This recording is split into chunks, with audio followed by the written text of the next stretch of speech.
కాకలు తీరిన కాకతీయ యోధులతో దిక్కులు పిక్కటిల్లేలా రణం చేసి అడవితల్లి ఒడిలో సేద తీరిన మేడరాజు ముద్దుబిడ్డ సమ్మక్క.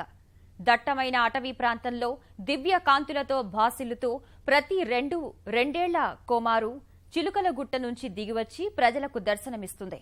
భక్తుల పాలిట కొంగు బంగారంగా అడవి బిడ్డలకు రక్షణగా నిలిచే సమ్మక్కను గద్దెల వద్దకు తీసుకొచ్చేదెవరు? పూజలు చేసేదెవరు?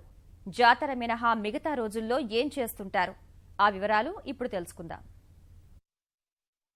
అతి సాధారణంగా కనిపిస్తూ పుడమి తల్లిని నమ్ముకొని జీవనం సాగిస్తున్న ఈయన కొక్కెర కృష్ణయ్య. గిరిజనుల ఇలవేల్పు సమ్మక్కను చిలుకల గుట్ట నుంచి గద్దెకు తీసుకువచ్చే వడ్డే ఈయనే. భార్య, 2 పిల్లలతో మేడారం గద్దెల సమీపంలో నివాసముంటున్న కృష్ణయ్య జాతర సమయంలో అమ్మవారి సేవలో తరిస్తారు. మిగతా సమయంలో వ్యవసాయం చేస్తుంటారు. గతంలో కొక్కెర కృష్ణయ్య తాత సమ్మయ్య సమ్మక్కను గద్దెకు తీసుకువచ్చేవారు. ఆయన కాలం చేశాక బాబాయి కుమారుడు సాంబశివరావు బాధ్యతలు తీసుకున్నారు.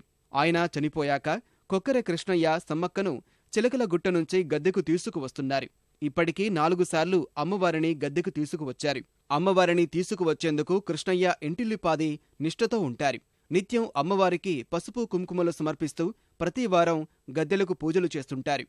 సమ్మక్కను గద్దెకు తీసుకువచ్చే అదృష్టం తమకు రావడం అమ్మవారి సంకల్పమేనంటోంది కృష్ణయ్య భార్య వినోద. సమ్మక్క గద్దెకు వస్తుందంటే తమ బిడ్డ ఇంటికి వస్తున్నంత ఆనందంగా ఉంటుందని చెబుతోంది. మాకైతే అమ్మవారు ఉన్నంతసేపు మాకు ఏ టెన్షన్ లేదు. అమ్మవారు మమ్మీని మంచిగానే చూసుకుంటుంది. మా పంటలు కూడా బాగానే చూసుకుంటుంది. మీ అమ్మవారు చేసుకుంది మాత్రం ఈ పని చేసుకో. అమ్మవారు మాకు ఆడబిడ్డతో సమానం. అమ్మవారు వెళ్ళేటప్పుడు మాత్రం మస్తు బాధ అనిపిస్తుంది. వీళ్ళ తాత నుండే తీసుకొచ్చేదట. మా మామలు తీసుకొచ్చిండ్రు. మా మామ తర్వాత మా మరిది తీసుకొచ్చిండు. మా మరిది తర్వాత నెక్స్ట్ ఈయన. ఈ నెల మొత్తం మనిషి మారిపోతాడు అన్నట్టు. మారిపోయి తెల్లగా మంచిగా మెరిసినట్టు అనిపిస్తుంది మాకు. ఆయన దగ్గరికి పోవడమే పిల్లలు భయపడతారు. ఈ టైంలో మేము కూడా భయపడతాం. అట్లా వచ్చి దీపం పెట్టుకుంటాడు ఇంట్లో, వెళ్ళిపోతాడు. సమ్మక్కను చిలుకల గుట్ట నుంచి గద్దెకు తీసుకురావడంలో మరో వంశానికి కూడా ప్రాధాన్యత ఉంది. ఎన్నో ఏళ్లుగా సిద్ధబోయిన వంశస్థులు అమ్మవారికి ప్రధాన పూజారులుగా వ్యవహరిస్తూ సమ్మక్క సేవలో తరిస్తున్నారు. చిలుకల గుట్ట పైనున్న నెమలినార చెట్టు నుంచి కుంకుమ భరణ రూపంలో సమ్మక్కను తీసుకువస్తారు. ఇందుకు సిద్ధబోయిన కుటుంబంలో సిద్ధబోయిన మునీందర్ కీలక పూజారిగా ఉండగా ఆయన సోదరుడు సిద్ధబోయిన జగ్గారావు ముఖ్య పూజలు నిర్వహిస్తారు. వడ్డెతో పాటు మొత్తం 5 ప్రధాన పూజారులు చిలుకల గుట్ట నుంచి సమ్మక్కను మేడారం గద్దెలపైకి తీసుకువస్తారు. బాధ్యత తీసుకున్నప్పటి నుండి 10వ జాతరగా నేను చేయడం జరుగుతున్నది.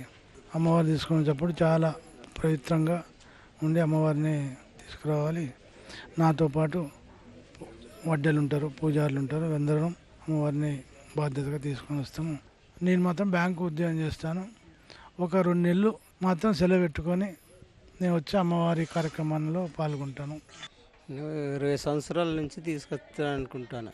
సమ్మక్క సారక్క జాతర గురించి ఆ టయానికి ఏ పని ఎట్లా చేయాలని కళలు వినబడ్డప్పుడు అది ఎక్కడ ఏం చేసేది అది మత్తి చేసి పోయి చేయగలుగుతాం. ఇంత పెద్ద జాతర మా కుటుంబ సభ్యుల చేతుల మీద జరగడం ఎంతో సంతోషకరం. అందులోటి నా చేతుల మీద ప్రథమంగా ఆలయ పూజారిగా మా కుటుంబ సభ్యులు, మా తండ్రులు, నేను చేయడం అనేది ఎంతో గర్వకారణంగా ఉంది. ఎన్ని జన్మలు ఎత్తినా కానీ ఇట్లాంటి అవకాశం అసలు ఇంకా రాదు. కేవలం పసుపు కుంకుమ కొన్ని ఆచారాలు కట్టుబాట్లతోనే అమ్మవారిని కట్టడి చేసి పూజ చేయడం జరుగుతుంది. ఇక్కడ కోట్లాది మంది భక్తులు కొలిచే సమ్మక్కను గద్దెలపైకి తీసుకువచ్చే ఈ గిరిజన పూజారులను నడిచొచ్చే దైవాలుగా భక్తులు భావిస్తుండడం విశేషం.